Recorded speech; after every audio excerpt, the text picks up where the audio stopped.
I can't just leave it there. Of course, you're in a paramedic training course right now. So the fact that you and I are having this conversation is just going to have to do. We're going to have to work together here to try to see if we can kind of reframe things.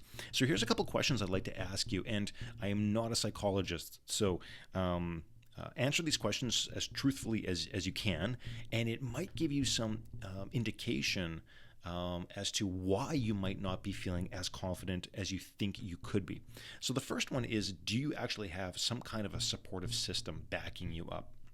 Now, in many ways, this could be family, but it can also just be, even from a philosophical or religious standpoint, do you believe that what you're doing is both beneficial and helpful to humanity? And do you believe that you can even accomplish your skills within the paramedic program?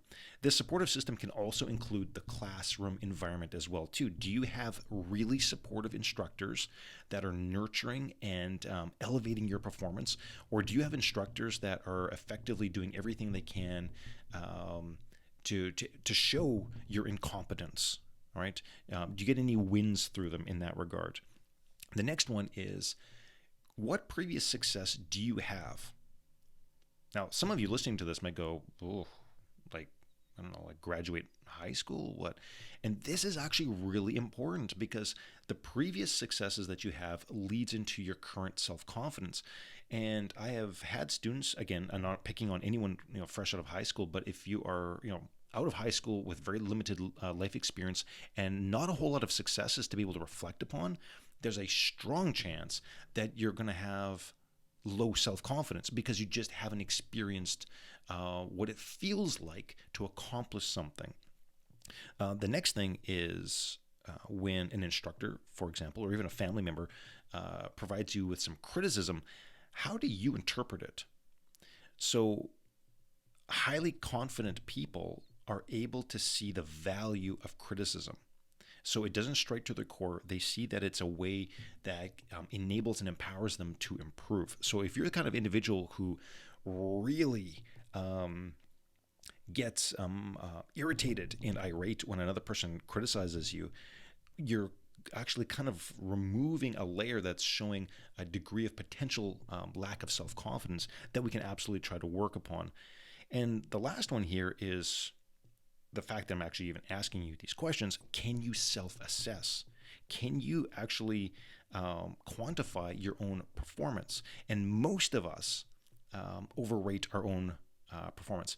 And part of this, and again, not trying to pass blame, lies within our educational school systems like elementary school and high schools, which continuously say to a student that you're amazing, that you're wonderful, that you're beautiful.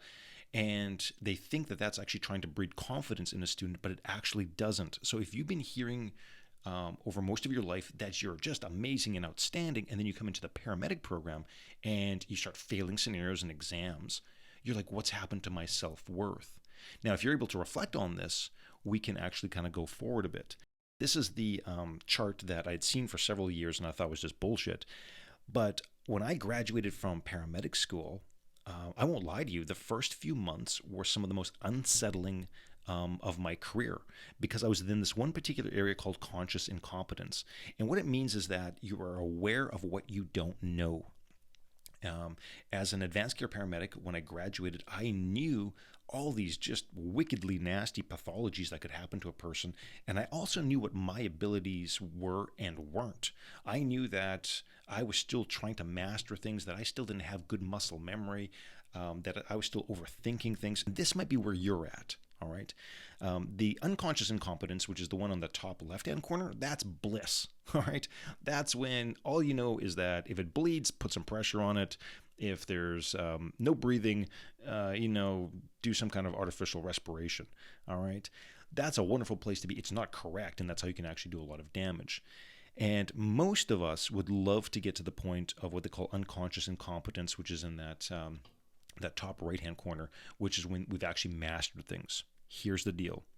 You're probably wishing and wondering why you're not at the point of mastery, which is in that top corner.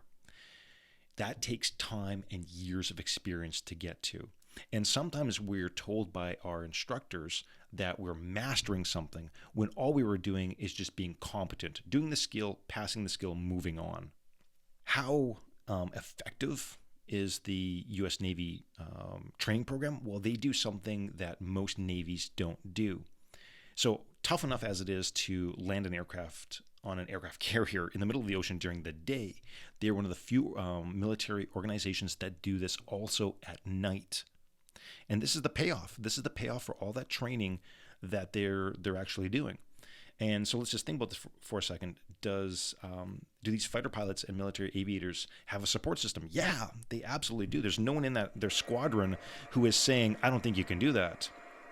They've had many previous successes, right? They've landed, countless times before.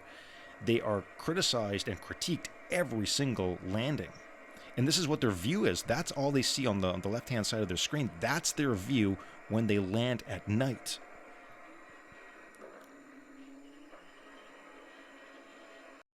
So in some ways, confidence is learned. Like the pilots, it's going to be about your mindset going in. Can you even accomplish this? Do you believe that you can even be successful? And this is the whole concept of ownership again. Visualizing your own confidence and success. And it has to be authentic and realistic. And I think this is where a lot of students run into problems, is they, again, have that overinflated sense of self-confidence when they go in. But we do need to have a positive mindset. We have to have that must-win attitude when we go into our scenarios and into our practice, that athletic mindset, that military mindset. And like I said, if we had every student confronting the possibility of death, if I said to you, you know what, when you come into my scenario, there's going to be a good chance that if you don't do a sample history, that you're going to die, I'm sure you would master that particular skill, right?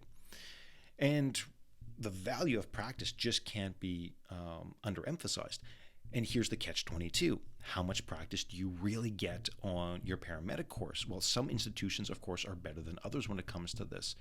So you might have to compensate for what your program doesn't do. You might have to take personal ownership and responsibility and schedule your own extra practice above and beyond what your program provides. And the next thing when it comes to this, kind of a bit more into the concept of how to perform in a scenario, is to start listening to that intuition. They call it thin slicing. It's a way that your brain can make choices.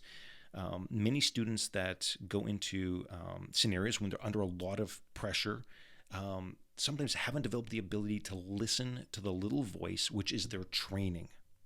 Keep focused, all right? So the pilot who's landing, he should not be worrying about, if it's going to be, lasagna night after he lands. He needs to go, okay, I need to get this aircraft within the next few seconds onto this aircraft carrier, and I'm going to be focusing right now on the wind and my relation to the back of the ship. That's it. That's as far as his thought processes go.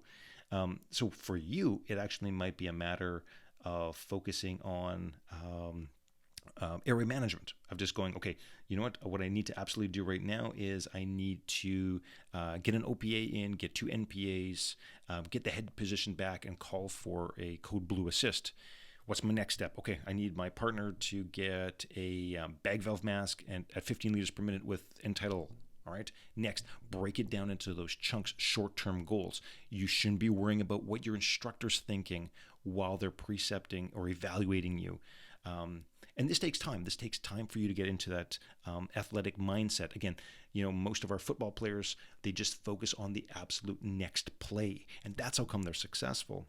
The next thing is controlling the controllable. You actually have a lot of control in your scenarios when it comes to performing under pressure. And same with being on the street. Can you be prepared? Can you have all the equipment where it's supposed to be? Can you have done a kit check? Yes, that's within your power. Do you have the control of mastering your skill of all of your equipment? Yes, you can.